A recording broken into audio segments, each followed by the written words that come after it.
Let's face it, the online coaching market is saturated. Everyone thinks they can be an online coach, and there's a ton of static and not much signal. What I mean is, there's a lot of stuff being thrown at people, but there's not much actual valuable information and substance. I'd go so far as to say that if I was a consumer, I'd have no idea what to believe or what was going on. Therein lies the issue. The people that we're trying to serve, the ones who are actually going to buy coaching from us, have no idea what to believe and just want some help. If you want to stay ahead of 99% of coaches, you need to set yourself apart. The top 1% of coaches are absolutely killing it. They're earning 5 to 6 figures a month, and I would know, I'm one of them. They're setting themselves apart from the crowd, and it didn't happen by accident, and it sure as hell didn't happen overnight. Most of the coaches that I've worked with now earn over $100,000 a year. I've helped more than a few quit their full-time jobs, and I can help you do that too, if that's what you're into. So click the link in the description, and maybe we can have a chat. But for now, I'm going to share with you some strategies that'll help you get ahead and stay ahead of the 99% of online coaches who are struggling to get by. These tips will help you unlock your true potential and build a life you could only have dreamed of. First things first.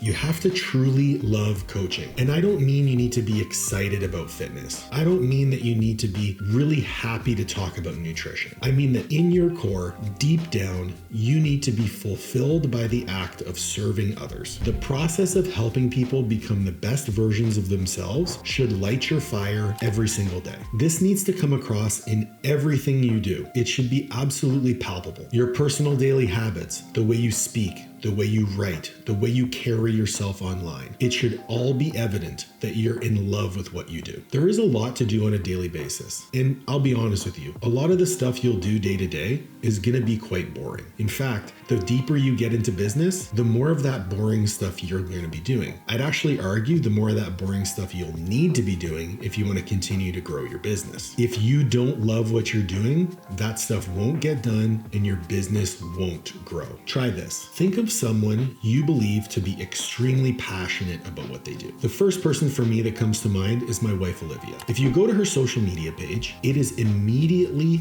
evident that she is in love with the process of helping others, sharing information, sharing her process, and she's excited about doing it every single day. Of course, I'm gonna get bonus points here, but when you look at my wife, you know that the process of helping others lights her fire. It doesn't take more than 3 seconds on her page to figure that out. Now that you can visualize that person for yourself, ask yourself, do I portray the same passion that they do? Be honest in your assessment. Look yourself in the mirror and tell yourself, now that you can visualize that person, I want you to look yourself in the mirror and ask, do I portray that same passion? Be honest in your assessment and don't sugarcoat it. If the answer is no, well, you know exactly what you need to do. If the answer is yes, congratulations. You're well on your way in getting to that 1% level, just like Olivia. It might just mean that you haven't been doing the right stuff long enough to get to that level, but it'll come. Next, you can never stop learning or investing in yourself. I've been coaching for 18 years, and every single year, I continue to invest in courses, events, and different learning opportunities to be able to elevate my game to another level. When I say that I want to raise the bar for online coaching, that starts with me, and I can never stop learning. This means that you too need to be investing in different courses and learning opportunities. Continuing education is a key to long-term growth. To invest in at least one continuing education course per year, ideally more. You should spend time actively pursuing being proven wrong, putting yourself outside your comfort zone, and having challenging conversations. Heck,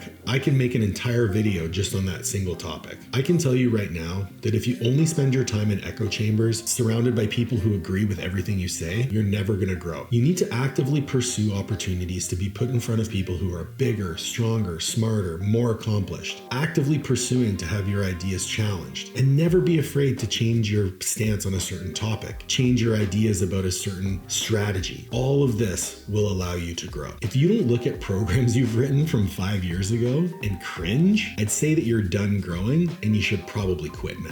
Growth happens outside that cute little comfort zone of yours, so leave it alone and never go back. Spend time in the trenches, coaching, trying new ideas with your clients and with yourself. Run experiments, track progress, and develop a philosophy that is unique to you and the people that you serve. I can guarantee that if you get people results, your business will thrive, and that won't happen if you keep doing the same things over and over. And once you can show you can get those results, charge what you're worth. Far too many coaches charge way too little for their time. They end up scaling their time for money, and it's It's a losing battle. It just never works. You can only coach so many clients. If you want to make $10,000 a month, that could be 100 clients at $100 a month, or that could be 10 clients at $1,000 a month. Whichever way you split it, the time for money has to equate. Depending on who you're looking to help, there is absolutely a market for people who will pay for results, assuming that they believe that you can get them for them. Whatever your goal income, decide on that amount and work backwards. That'll allow you to figure out how many clients you'll need to serve and at what price point to get to that goal number. How many people you can handle will depend on your systems. And the only way that you can learn new systems or improve on the ones you already have are to put them into practice and pressure test them. My video on how to double your money in half the time is a great starting point here. So I'll have a link in the description. Check out that video. I think you'll love it. There will be a stepwise progression in your income. The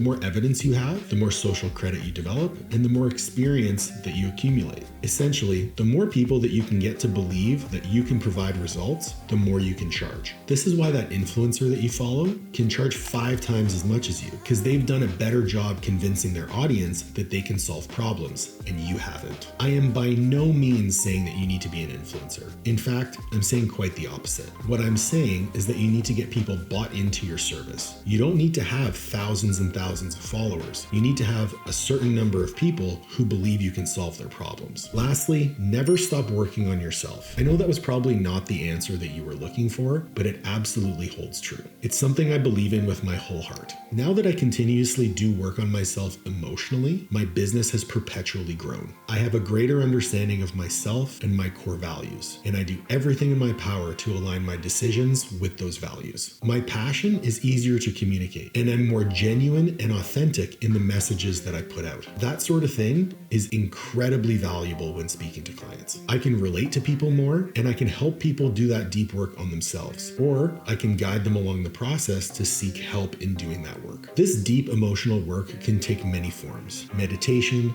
journaling, mindfulness, or therapy. Therapy is probably my favorite to talk about. Even if you don't have mental health concerns, I personally believe that everyone would benefit from therapy. If you already have a therapist, congratulations. And if you don't, I suggest you get one. Running a business will put challenges in front of you that you've never seen, and it'll push buttons that you didn't even know that you had. It will expose every single one of your weaknesses. Doing this deep work will fortify your mind against all the curveballs that life will throw at you. And I can guarantee it'll throw a lot of curveballs at you. Your ability to grow as a person is analogous to the growth of your business. As you grow, your business will grow. The two are inextricably connected. The top 1% of coaches set themselves apart from the rest because they do those 4 things. They truly love what they do. They actively seek to be proven wrong and expose themselves to new ideas. They demand a higher price point because they flat out get results. Every single one of them, I emphasize, every single one of them does the deep work on themselves to grow as individuals. I work my tail off every single day, not because I have to, but because I love what I do. I help others find that within themselves and build businesses that they never imagined that they could have. I can do the same for you. If you're doing all the things I described in this video, keep going. As they say, doing the right thing is important, but doing the right thing for a long time is what's going to set you apart. That consistency is the real mark of a master craftsman. If you still need help, click the link in the description and let's see if you've got what it takes to get to that next level of growth. If you're already on the way, check out the video where I talk about how to get more clients so you can load up your coaching roster. I think you'll love it. Stay strong.